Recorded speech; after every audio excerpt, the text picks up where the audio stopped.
Жидбэрийн үндэснийх баяр наадмаараа цэргийн ёслолын жигсаал болдог.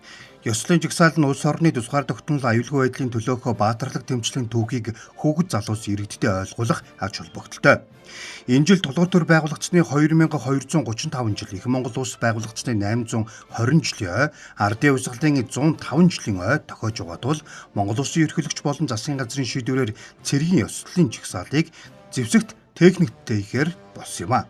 7 дугаар сарын 10-нд төрөнд албаны өдөр цэргийн болон хууль сахиулахын 8500 албаагч ёслолын жигсаалд оролцох бол 90 гаруй зэвсэг техник буюу байлдааны сөнөөгч онгоц нисдэг тэрэг тусгай тоногт хөрөмжүүдийг оролцуулсан техникийн парад зохион байгуулахаар болжээ.